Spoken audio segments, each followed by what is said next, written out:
YouTube, how's it going? Welcome back to Bananas Epic Gaming. And today on Bananas Epic Gaming, we are filming another episode of CageTalk. And today's episode is going to be the 72nd episode of CageTalk and spoiler review. If you haven't seen Scream 6, please like and subscribe. Click away and come back when you've seen it, because this is the spoiler review for Scream 6. Let's jump right into it. The movie opens as Samara Weaving, who's known as Laura in Scream 7, is at a bar meeting her date from Tinder, a Tinder-ish app, who turns out to be Ghostface. Laura is a film professor, and she gets lured outside into a dark alley because, surprise, surprise, Ghostface is actually on the phone. Ghostface kills her quickly and takes off his mask, and it is Flash, aka Jason. I call him Flash because he's Flash Thompson from the MCU. He reveals himself and his roommate are the killers. And he walks back to his apartment. We pass Tara going to a Halloween party, and he starts to get a phone call. Turns out there's another Ghostface, and this is the actual Ghostface, main Ghostface for the movie. He plays cat and mouse. The Ghostface that has the Billy Loomis mask kills Flash, aka Jason, and his roommate. And then title card, the death count is up to 3. And now we cut to Melissa Barrera, who is playing Sam Carpenter / Loomis. She's seeing a therapist after the events of 5, and everything else has gone on in her life. She leaves after her and the therapist get into a little argument about he was going to call the cops because for everything that she told him. And then she says, "You're just like everyone else," because nobody believes that she's the victim from the events of 5. Everybody thinks that she is the actual mastermind and thinks that she'll do it again.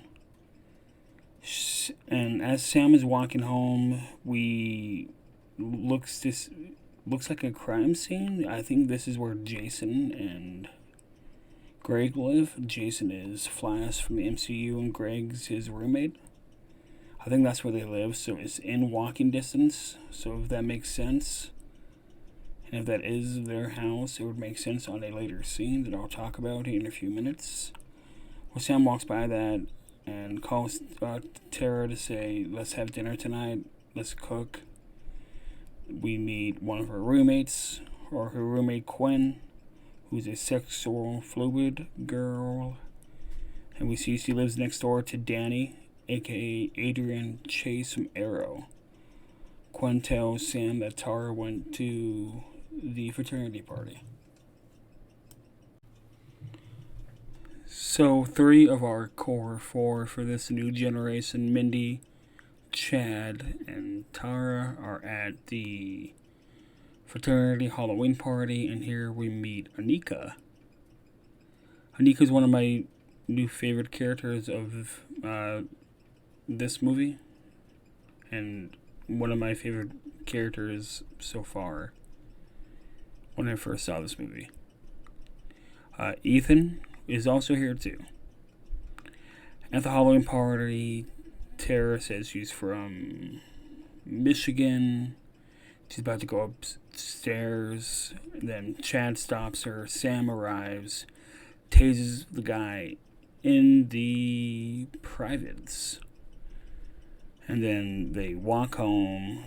Sam gets attacked by a pedestrian who throws a drink at her and calls her a murderer, and saying that she's a killer and everybody should stay away from her.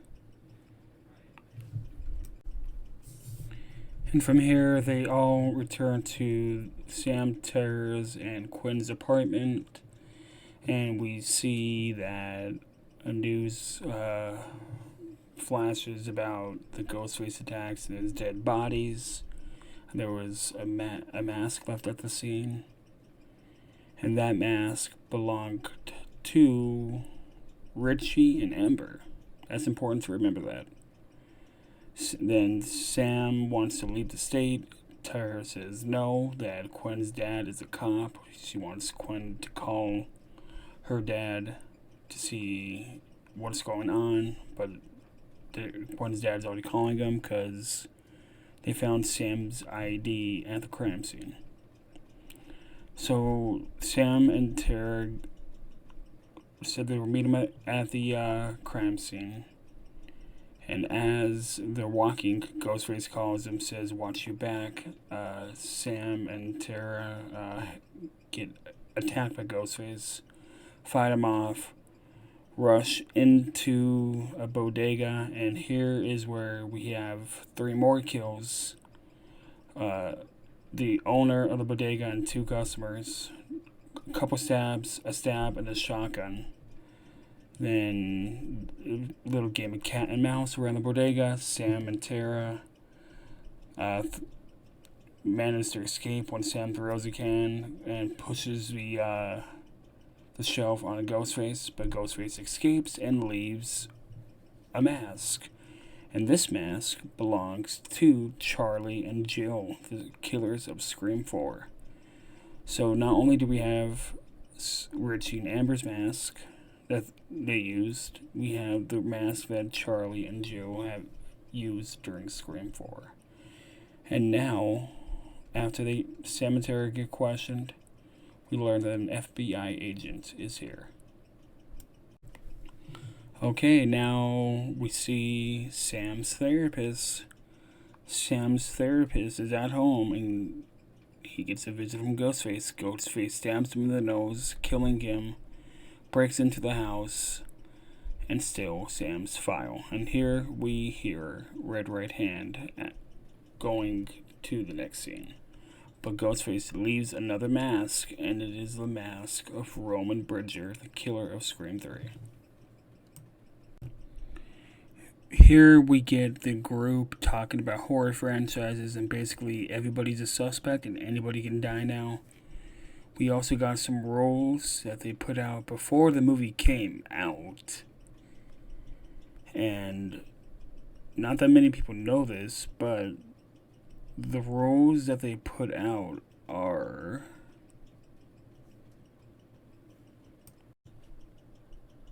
charge your phone in case you need to call for help, but don't answer if it rings. Check all dark stairs, good enough. Don't leave your apartment. Delete delivery apps and be on high alert. So keep yourself alert. Those are the roles that they put out. I think it was a TikTok video or like a little YouTube video to promote the movie. Now we find the group all staying over at Sam and Tara's house. From here we see the group like bonding, and we see that Danny sees that Ghostface is in Quinn's room trying to get his attention, calls Ghostface a name that I'm not going to say here because I don't want to get demonetized.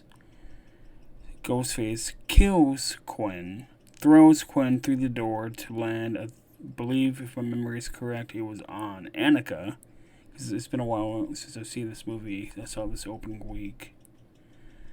The group Ghostface attacks the group. Chad and Tara get out, but Ghostface locks them out. Sam, Mindy, and Annika manage to get themselves into Quinn's room. Then Quinn's boyfriend, who was taking a shower, was killed by Ghostface during Danny trying to get their attention. Mindy finds him. Ghostface tries to get into the room, but they manage to lock him out. and Danny gets their attention, puts the ladder over the window, and he builds like a bridge on the ladder, and this is the ladder scene that was in the trailer. So we knew that somebody was going to die here, and I was not the biggest fan of the person that died here, because she was a good character. I wish we would have gotten more with this character, because I liked her character. She was like protective of Tara, and she reminded me a little of Tatum. Here, Annika dies. First, Sam gets across, then Mindy. After Annika says no, go. She wants Mindy to go first. So after Mindy gets her, Annika, who's badly wounded because she was stabbed by Ghostface during the whole let's throw Quinn on Annika, and was getting choked by Ghostface, so she's badly banged up. And Ghostface like starts shaking the ladder, picking it up. Annika saying, "I don't want to die. I don't want to die." And she sadly falls to her death, hits her face on the garbage can, and dies. And Ghostface leaves a mask behind, and it is Mickey, one of the killers from Scream 2. And now from here, Quinn's dad is taken off the case because Quinn died. Ethan arrives, said he was an econ, and nobody believes him. He's at the top of their suspects list. And Quinn's dad vows to get revenge for his daughter. Gail comes along with Kirby. They reunite. Gail takes the group to an abandoned seminar where we see a little Easter egg, if you look closely, to Jennifer Jolie. But Gail takes them there because it's a shrine. She found it while investigating. These guys have, the guys in the beginning, Jason and Greg, they have like Ghostface mask and the costumes and all the stuff that was used in the past, the crime scene evidence. So Gail says that if somebody wants something enough, they will pay, and a cop will make it disappear. So like planting the seeds that it could be a cop, like it could be Kirby, it could be Quinn's dad. And we see Mindy finding her uncle's t-shirt from Scream 1, the TV, the kill stood marker, and that's the second time that they mentioned that he's dead. And I believe that he's dead. He's not coming back. So the group decides that they want to try to lure him out, and they say that Gail's not invited. So Gail, she has to go because it's police work. So Gail leaves, and everybody else leaves. Not before Sam has visions of her father. So they attempt to track the call, and they track the call. But Ghostface is one step ahead. He's upstate. Tara said an address, and they're like, "How do you know the address?" Because it's Gail's apartment. Ghostface is with Gil. Now flash to Gail. She gets that long-awaited phone call. This is the first time Gail has gotten the phone call from Ghostface. And Gail answers it. Tells her new boyfriend to call the cops. Ghostface kills him off screen. Now body count is up to 10. Gail and Ghostface have a chase scene around her apartment. Gail gets stabbed a few times, tossed around. Ghostface nearly kills her after a stab from broken glass from a broken table that they went through. Sam and Tara arrive just in time to scare Ghostface off as EMTs arrive and say that she has a weak pulse, but they gotta move now. So Gail's okay for now. So Sam and Tara just saved Gail in the nick of time. So now the core four plus Danny and Ethan are the only ones left. And they agree to meet Kirby at the theater to set a trap for Ghostface to execute him. So they get on the train, but they get separated. Mindy and Ethan are by themselves, and Danny, Sam, Tara, and Chad are together on two separate trains about 5 minutes apart. And we start seeing Ghostface mask all over the train that's the four are on, and we see Ghostface mask with Mindy and Ethan. But it ends up being a big ruse for the one with Sam, Tara, Chad, and Danny. But Mindy eventually ends up getting stabbed, and she gets taken out until the end of the movie because Ethan saves her. Ghostface attacks her on the train while the lights are off.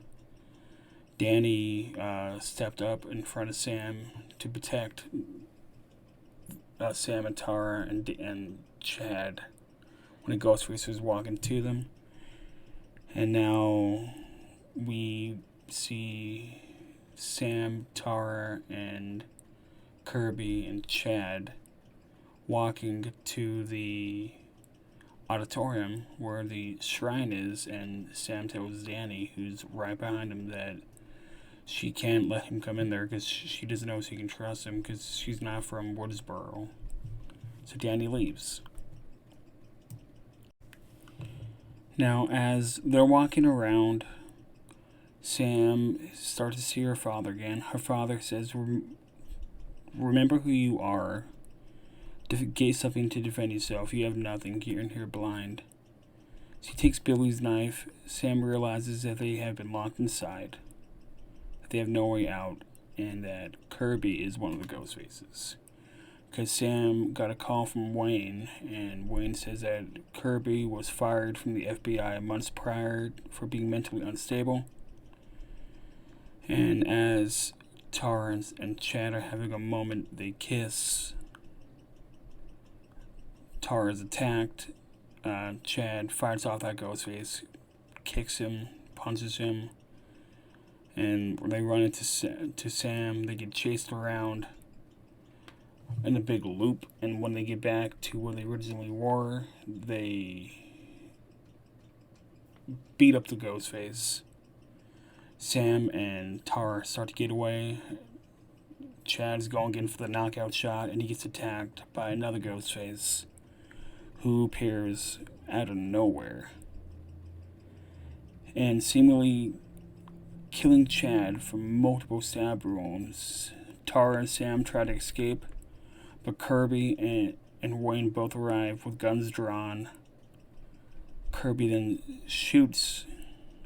gets shots at by Wayne, so Wayne shoots Kirby, revealing himself as a ghost face, but two ghost faces appear.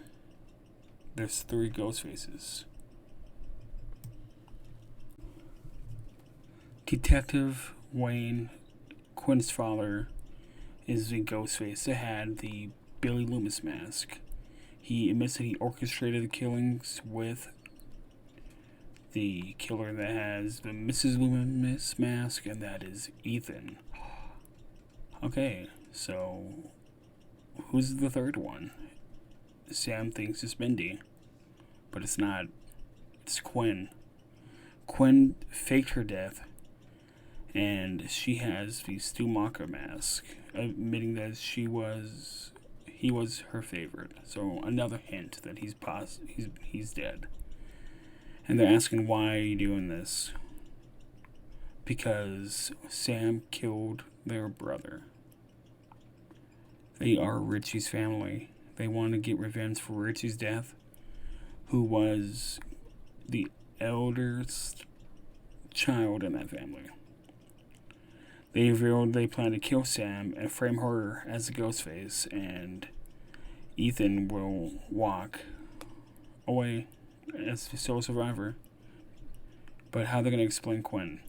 That was my only nitpick about that. And they would go in the office and finish Mindy and Gail. But in order for all this to happen, they needed to make Sam put on the mask. Put on the mask. But Sam said no. And a fight ensues. Mindy would be proud because this was amazing. We see Quinn getting hit with a brick. We see some slashing going on. Sam and Tara fight the Bailey Ritchie family. Tara and Sam climb to the top of the monument exhibit to escape, but Sam can't hold on to Tara. Tara saying, "Let me go." Sam hands Tara the Billy knife, and Tara falls onto Ethan, gets stabbed, but Tara ends up stabbing Ethan through the mouth and like moving it up and down. That alone right there should have killed him. And as Tara kills Ethan, Sam smiles and says, "Well, you down another brother," to Quinn, and shoots Quinn in the head. Sam looks up and sees the father, rushes at the father because he's out of bullets. He's basically saying, "F it." They fall off the top of the seating. Sam plays a little cat and mouse. She puts on the Ghostface costume. She stabs him about, 20 times and says that, "I'm not my father, but you did mess with our family." So she stabs him in the face, in the eye area, and killing the third Ghostface. But Ethan resurfaces, but Kirby smashes the TV that killed Stu Macher, saying, I saw that in a movie once. Now all the Ghostfaces are dead. And now the fact that we got all the killers' masks from the past is really cool. But I wish they would have said that, we have the DNA evidence of Mickey at Annika's death scene, but it's understandable why, because not that much time passed. Now for my opinion on this, but before I get to my opinion, who's left alive? Kirby's left alive, Gail's left alive, Sam, Tara, Mindy, and somehow Chad, after being stabbed a dozen times. I stand by what I say. Chad is the new Dewey. Chad and Kirby are taken to the hospital. Mindy comes back saying she knows who the killers are. She's shocked that she got a ride and shocked that Quentin was a killer. And saying, "What's the twist? What's the twist?" Sam stares at the mask of her father before discarding it and following Tara into the city. And that is the end of Scream 6. Setting up of maybe a Scream 7. The setup for Scream 7 is that they're all alive and they're all okay. Hopefully a little bit more time passes in between these movies so they can heal. But let's give my opinions on this. From the moment we first see Samara, you knew it was going to be intense. This movie was a huge step in the right direction for this franchise. Having the killers be related to Ritchie proves my point that each new Scream movie, 5 through 7, will be a retelling / remake of 1 through 3. The kills were brutal. Jenna Ortega did a phenomenal job. She got more to do in this movie, and I love that because I adore Jenna Ortega and I adore Melissa Barrera. Melissa Barrera, I've seen more fans of this franchise say they enjoyed her more in this movie. And the rest of the cast also did amazing too. The core 4 are the best parts of this movie to me. I would have loved to see more of Danny and Annika. Maybe we would get more of Danny in Scream 7 because he was amazing as Adrian Chase in Arrow. If you've not seen that, go watch it. It's on Netflix. But Annika, we will miss you. She was a character that I feel didn't get enough time. Overall, this movie is such a fun time. I saw it 3 times opening weekend, and it was worth every penny. I cannot wait for Scream 7, and as an actor, It would be a dream come true if I got to work on it, because I get to work with Melissa, Mason, Jasmine, Jana, Hayden if she comes back, Courtney if she comes back, Nev if she comes back, Jason if he comes back, who Jason plays Danny. That would be a dream come true, because Scream is my favorite horror franchise, even if it's a small part. I love and trust that the radio silence. I love that they took over this franchise, and I trust that they will do amazing by this franchise. Seeing how Scream 7 got greenlit, I think I will be doing a re-ranking video after Scream 7 comes out, since they are set to start filming later this year, according to a source or leaked source that said that it got leaked, that it got greenlit. So if it did, the re-ranking of the entire series, only the movies, will be after Part 7 comes out. I want to thank you guys for watching. Please be sure to like and subscribe. Tap the little bell on my YouTube app so you guys never miss an upload. And I'm going to take a little break because I uploaded and recorded 3 CageTalks in a row to come out 2 straight days. Because I did the 21st. On the 21st, I did the NFL draft and the WrestleMania predictions, and I missed 2 matches. And then I did this one when I got home. So those 2 matches that I missed, I think it was the Schism against Chase U and Tyler Bate. I see Chase U and Tyler Bate winning, and the NXT Tag Team titles. I see Stax and Tony D winning the NXT Tag Team titles. So if you watched my WrestleMania one and you're wondering where those matches were and you didn't look in the description and you didn't look in the comments, it's right here at the end of this video. Again, I want to thank you guys for watching. Please be sure to like and subscribe and tap the little bell on my YouTube app so you never miss an upload. We are on the road to 500 subscribers, and we can only get that with your help. Thank you guys. Have a good night.